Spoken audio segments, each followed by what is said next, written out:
So hello everyone, कैसे आप सब लोग। उम्मीद है कि आप सब लोग ठीक होंगे। जो एनसीसी में इंडियन आर्मी में जो थी के लिए वैकेंसीज़ वो आ चुकी हैं। अब एक बार एंट्री जो स्कीम होती है मेल फीमेल के लिए, उसके लिए आप एलिजिबल हैं या नहीं, आपकी एज क्राइटेरिया क्या होगा, सिलेक्शन प्रोसेस क्या होगा, टेंटेटिवली डेट क्या होगी, शॉर्ट लिस्टिंग की एसएसबी कब होगा, तो ये सब चीज़ें हम, और आपकी ट्रेनिंग कब होगी, ये सब चीज़ें आज हम एक बार देखने वाले हैं। ठीक है, तो एक बार शुरू करते हैं। एप्लीकेशंस कैसे अप्लाई करनी। एलिजिबिलिटी तो सबको पता है कि इंडियन सिटीजन होना चाहिए। एज लिमिट 19 से लेके 25 होनी चाहिए 1 जुलाई 2025 को। उसके अलावा हम देख लेते हैं कि एजुकेशन क्वालिफ़िकेशन क्या होना चाहिए। उसमें जो है कि आपके पास एक यूनिवर्सिटी से डिग्री होनी चाहिए, है ना, और उन लोगों को क्लियर कर देनी चाहिए डिग्री, मतलब डिग्री आपकी क्लियर होनी चाहिए या फिर आप फाइनल ईयर में होनी चाहिए, और मिनिमम जो परसेंटेज है वो 50% है आपका डिग्री में। अगर आप 49.9% पे भी हैं तो भी आप क्लियर नहीं कर पाएंगे।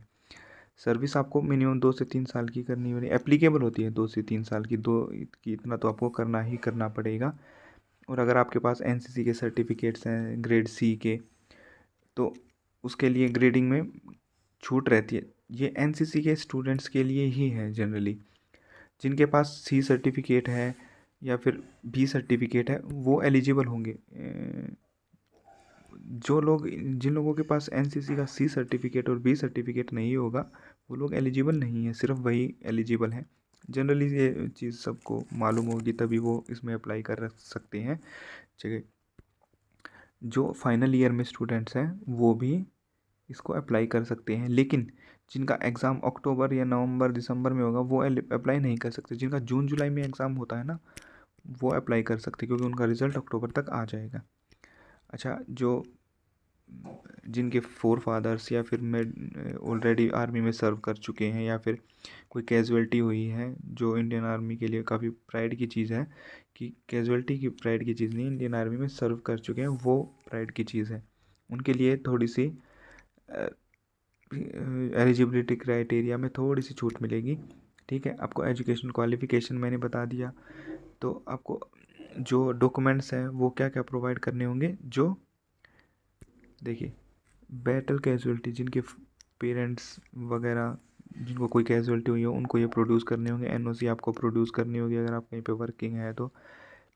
ठीक है, और टर्म्स एंड कंडीशंस ये सब आप एक बार पढ़ लीजिएगा कि जब तक आप 5 साल की आपकी सर्विस नहीं हो जाती तब तक आप क्या कर सकते हैं क्या नहीं कर सकते हैं।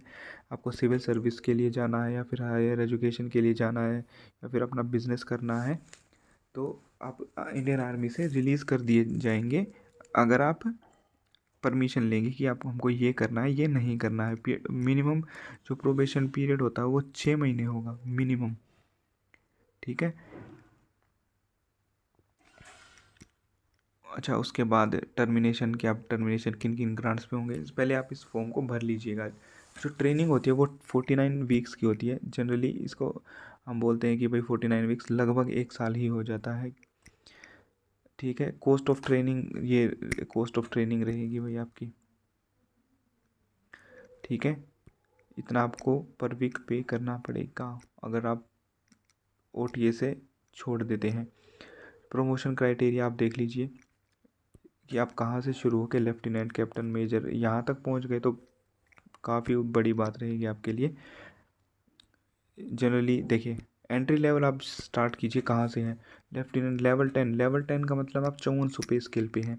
5400 पे स्केल पे जो एंट्री लेवल है उसमें आपकी बेसिक सैलरी प्लस जो टोटल ग्रोस सैलरी होगी वो लगभग, जब अगर आप 2026 में ज्वाइन करेंगे तो मिनिमम मान के चलिए 1.7 लाख इतनी ही मिलेगी।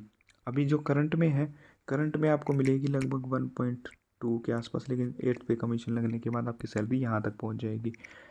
फिर धीरे धीरे आपके प्रमोशन होते रहेंगे, कैप्टन मेजर और अब ब्रिगेडियर। जब आप मेजर जनरल या फिर लेफ्टिनेंट जनरल एचजी पे स्केल पे पहुँच जाएंगे यानी लगभग यहाँ पर, तो आपकी ग्रोस सैलरी लगभग 4 लाख होगी, मिनिमम 4 लाख होगी जब आप इस पे स्केल पे होंगे और 8 पे कमीशन ले चुके होंगे। 4 लाख सैलरी काफ़ी बहुत ज़्यादा बड़ी होती है।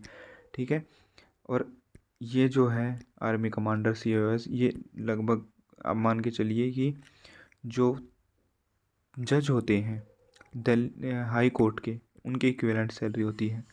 और जो COS होता है उसकी सैलरी, ये जो जज होते हैं सुप्रीम कोर्ट के, उनके इक्विवेलेंट सैलरी होती है, जो बहुत बड़ी है।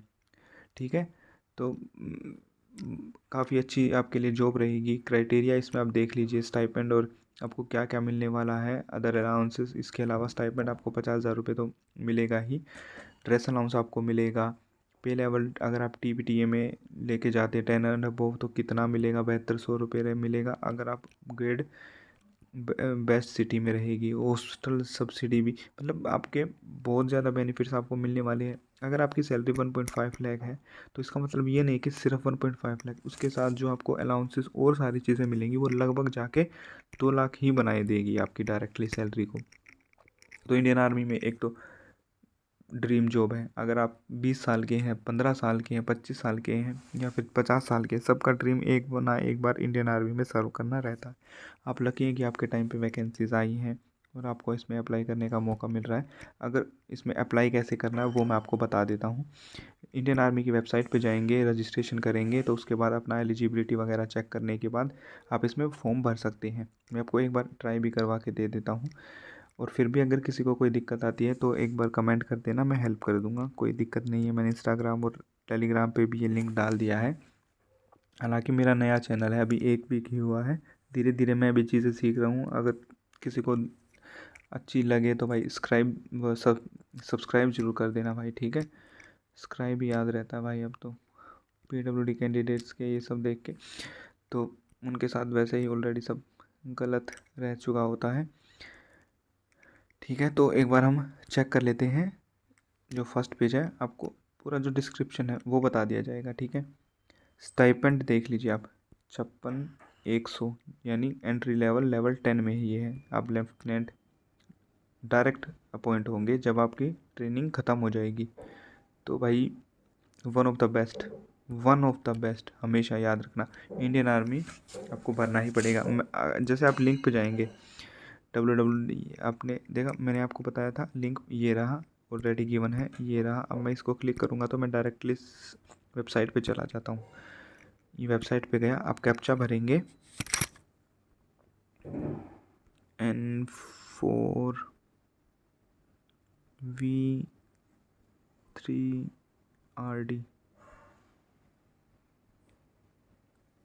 ओह, कैप्चा गलत है।